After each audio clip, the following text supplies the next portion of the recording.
शहीदों की चिताओं पर लगेंगे हर बरस मेले। वतन पे मर मिटने वालों का बाकी यही निशान होगा। हेलो एवरीवन, मैं हूं मिस्टर सिंह और आपका बहुत बहुत स्वागत है हमारे चैनल पे। जैसा कि हमने आपसे पिछली वीडियो में वादा किया था कि हम आपके लिए भारत की बहुत ही इंटरेस्टिंग हिस्ट्री लेके आने वाले हैं, तो आज हम आपके लिए लेके आए हैं भारत के एक ऐसे क्रांतिकारी की स्टोरी जिनकी बहुत बड़ी देन है भारत की आज़ादी को। वो शख्सियत जो किसी भी पहचान की मोहताज नहीं है, वो शख्सियत जो आदर्श थी सरदार भगत सिंह जैसे योद्धाओं की। सरदार करतार सिंह सराभा का जन्म 24 मई 1896 ईस्वी को लुधियाना जिला के सराभा गांव में हुआ। उनका जन्म माता साहिब कौर और सरदार मंगल सिंह गरेवाल के घर पर हुआ। करतार सिंह सराभा बहुत छोटी एज में थे जब उनके पिताजी का देहांत हो गया। उसके बाद उनकी परवरिश उनके दादाजी सरदार बदन सिंह के द्वारा की गई। अपनी बहुत मुढ़ली शिक्षा उन्होंने अपने गांव से ही प्राप्त की। उसके बाद आगे की पढ़ाई के लिए वो पहुंचे मालवा हाई स्कूल लुधियाना, जहां पे उन्होंने अपनी 8वीं तक की पढ़ाई कंप्लीट की। 8वीं की पढ़ाई कंप्लीट करने के बाद वो कुछ समय के लिए उड़ीसा अपने चाचा जी के पास भी रहे। जब वो उड़ीसा पहुंचे तो वहां पे उन्होंने किताबें पढ़नी स्टार्ट की, जिसका उनको शुरू से ही बहुत शौक था। बहुत से क्रांतिकारियों की और महान योद्धाओं की बुक्स पढ़ के उनके अंदर एक जज्बा पैदा हो गया देश के लिए लड़ने का। उसके बाद वो वापस आए और अपनी आगे की पढ़ाई के लिए उन्होंने अमेरिका जाने का फैसला किया। शिप के द्वारा वो अमेरिका के सैन फ्रांसिस्को पहुंचे। पर जब वो सैन फ्रांसिस्को पहुंचे तो वहाँ पे अमेरिकन ऑफिसर्स के द्वारा उनकी बहुत स्ट्रिक्ट चेकिंग की गई और बहुत ही ज़्यादा देर तक उनसे पूछताछ की गई। उनको ये बात बहुत खटकी जब उन्होंने उनसे पूछा कि उनके साथ शिप में जो बाकी देशों के लोग आए हैं उनको बिना कुछ पूछताछ किए जाने दिया गया, तो फिर हम भारतीयों को ही क्यों रोका गया। तो अमेरिकन ऑफिसर्स ने कहा कि आप गुलाम देश से आते हो, आप गुलाम हो, इसीलिए आपकी चेकिंग हो रही है और इतनी पूछताछ की जा रही है। ये बात ने सरदार करतार सिंह सराभा को बुरी तरह से झंझोड़ के रख दिया। उन दिनों में अमेरिका में जो भारतीय मजदूर रह रहे थे उनकी तरफ अमेरिकियों का व्यवहार बहुत ही बुरा था। उस बुरे व्यवहार का रीज़न यही था कि वो एक गुलाम देश से आते हैं। इसी वजह से अमेरिका में एक प्रोटेस्ट शुरू किया गया बाबा ज्वाला सिंह के द्वारा। और जब ये प्रोटेस्ट शुरू हुआ तभी सरदार करतार सिंह सराभा भी अमेरिका पहुंचे ही थे। तो वहाँ पे इस प्रोटेस्ट के द्वारा ही उनको जानने को मिला बाबा ज्वाला सिंह के बारे में और वो उत्सुक हो गए उनसे मिलने के लिए। फिर चंद महीने बाद पोलैंड में एक गैदरिंग रखी गई लाला हरदयाल और भाई परमानंद के द्वारा। इस गैदरिंग का मकसद था वहाँ पर आए इंडियन स्टूडेंट्स को ब्रिटिशर्स के खिलाफ आज़ादी की लड़ाई में हिस्सा लेने के लिए प्रेरित करना। और उस टाइम पे इस गैदरिंग में पार्टिसिपेट करने सरदार करतार सिंह सराभा भी पहुंचे थे। और जब वो वहाँ पे पहुंचे तो वहाँ उनकी मुलाकात हुई बाबा ज्वाला सिंह के साथ। बाबा ज्वाला सिंह ने प्रेरित किया उनको यूनिवर्सिटी ऑफ बर्कली अमेरिका में दाखिला लेने के लिए।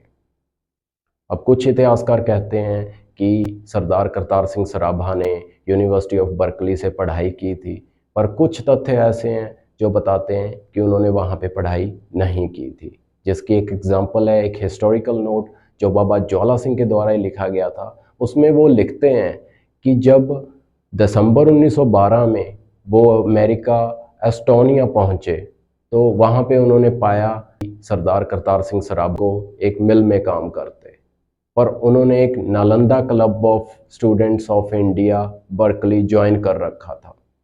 फिर उसके बाद 1913 की स्टार्टिंग में उन सब ने मिलके एक पार्टी स्थापित की जिसका नाम था गदर पार्टी। ये वही पार्टी है जिस पार्टी में बाद में भगत सिंह जैसे योद्धा भी मेंबर बने। जब ये पार्टी स्थापित की गई तो उसके बाद कुछ समय के बाद ही सरदार करतार सिंह सराभा एक चमकते सितारे बन गए इस पार्टी के और एक लीडर भी कहलाने लगे।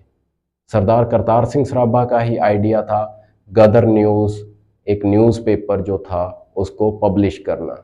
ये न्यूज़पेपर हिंदी, पंजाबी और उर्दू 3 भाषाओं में पब्लिश किया गया। इस न्यूज़पेपर का मकसद था दुनिया में रह रहे भारतीयों को आज़ादी की लड़ाई लड़ने के लिए प्रेरित करना। गदर पार्टी स्थापित होने के बाद करतार सिंह सराभा और उनके साथी जुट गए आगे के एक्शन प्लान के लिए। 1914 आते ही वर्ल्ड वॉर स्टार्ट हो चुका था और ब्रिटिशर्स इस वॉर में पार्टिसिपेट कर रहे थे।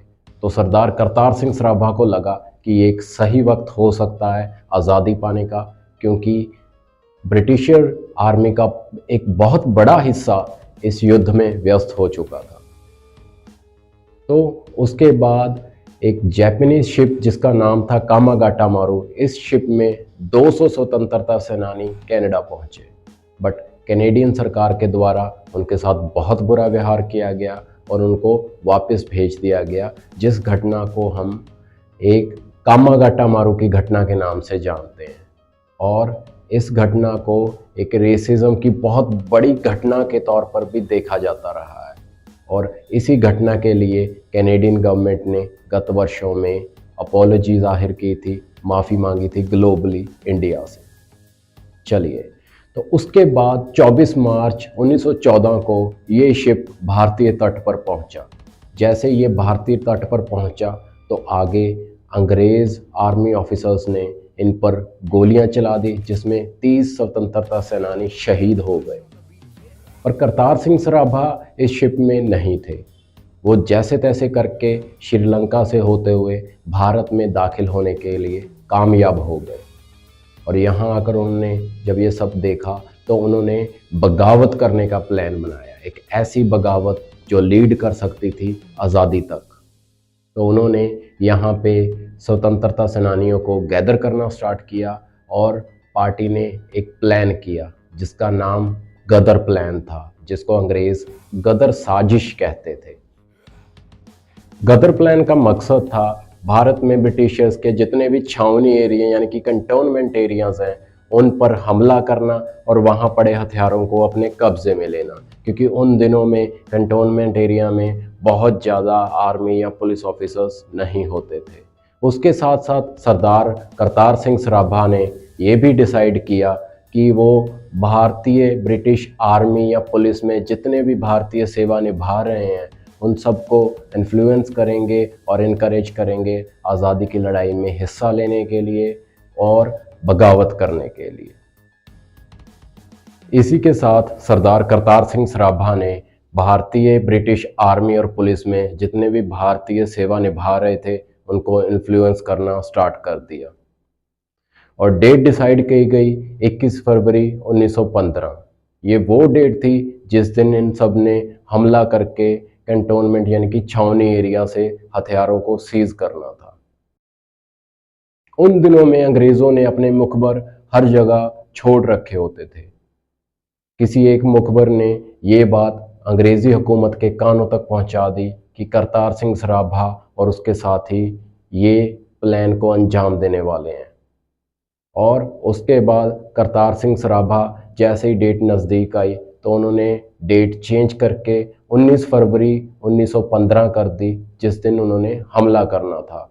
और इस डेट तक वो फिरोज़पुर पहुंच चुके थे, पर फिर किसी मुखबरी के कारण या किसी की गद्दारी के कारण अंग्रेज़ों तक ये बात पहुंच चुकी थी।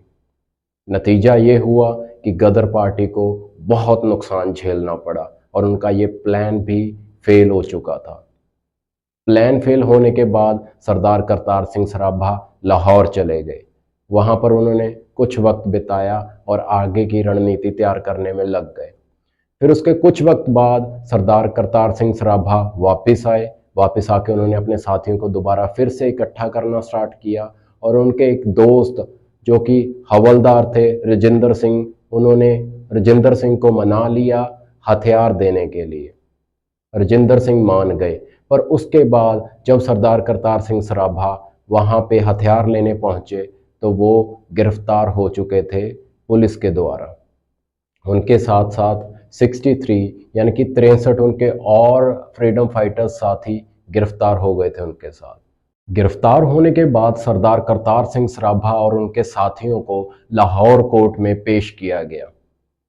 उनके ऊपर जो ट्रायल रन हुआ वो गदर प्लान केस के तहत रन हुआ। फिर उसके बाद फर्स्ट लाहौर कॉन्स्पिरेंसी के तहत उनको और उनके 23 साथियों को फांसी की सज़ा सुनाई गई।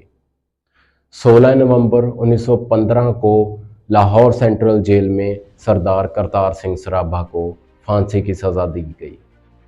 अब गौर करने वाली बात यह है, जिस वक्त सरदार करतार सिंह सराभा को फांसी की सज़ा दी गई उस वक्त उनकी उम्र सिर्फ 19 साल थी। आप अपने आसपास अपने किसी 19 साल के भाई या किसी दोस्त की तरफ देखकर सोचिएगा कि इसी एज का वो शख्स था जिस वक्त उन्होंने इतने बड़े आज़ादी के सपने बुने और उनको साकार करने के लिए अपना बलिदान दे दिया। गदर प्लान जैसे इतने बड़े बड़े प्लान उन्होंने बनाए और उनको एग्जीक्यूट करने में अपना जी जान लगाया। और जब वो कैप्चर हो गए, उसके बाद जब उनको फांसी की सज़ा दी गई तो उनके चेहरे पर मुस्कान थी। उनका मानना था कि जितने मेरे एफर्ट से इम्पैक्ट आया है भारत की जनता में, उससे कहीं ज़्यादा इम्पैक्ट मेरी फांसी से आएगा। ये हौसले थे उनके। उनका ये महान बलिदान हम आज तक याद करते आए हैं और हमेशा उनके इस एहसान के तले हम दब के रहेंगे। तो ऐसी महान शख्सियत थे सरदार करतार सिंह सराभा। हमने ये एपिसोड रिलीज़ करने का फ़ैसला लिया कल निकले उनके जन्मदिन के बाद, उनके जद्दी घर जो कि सराभा में स्थित है वहाँ पे विज़िट करने के बाद। जाते जाते मैं आपके साथ एक छोटी सी ब्रीफ में बात करना चाहूँगा फर्स्ट लाहौर कॉन्स्पिरेंसी के ऊपर। इसके ऊपर हम आपके लिए एक डिटेल्ड एपिसोड लेके आने वाले हैं बहुत जल्द। फर्स्ट लाहौर कॉन्स्पिरेंसी जो थी वो एक सीरीज़ थी जो ट्रायल्स की हेल्ड की गई थी फ्रीडम फाइटर्स पर, और ये सारे के सारे केसेस जो थे वो गदर पार्टी से डायरेक्टली या इनडायरेक्टली संबंधित थे। इस सीरीज़ में टोटल 9 केसेस का ट्रायल रन किया गया था। सरदार करतार सिंह सराभा को इसी केस के तहत ही फांसी की सज़ा हुई और बाद में सरदार भगत सिंह, राजगुरु और सुखदेव को भी फर्स्ट लाहौर कॉन्स्पिरेंसी के तहत ही फांसी की सज़ा सुनाई गई। तो व्यूअर्स, ये थी लाइफ शहीद करतार सिंह सराभा की। वीडियो को लाइक ज़रूर करें और कमेंट करके बताएं कि आपको ये वीडियो, ये एपिसोड कैसा लगा, और साथ साथ ये चीज़ को अपना फ़र्ज़ समझ के शेयर ज़रूर करें ताकि हमारे आसपास हमारा जो यूथ है उनको पता हो वो किस देश के वारिस हैं, जहाँ पे सरदार करतार सिंह सराभा, सरदार भगत सिंह, राजगुरु, सुखदेव, चंद्रशेखर आज़ाद जैसे योद्धाओं ने जन्म लिया था। चैनल को सब्सक्राइब करना ना भूलें ताकि आप आगे भी ऐसी ही इंटरेस्टिंग हिस्टोरिकल वीडियोस को देखते रहें।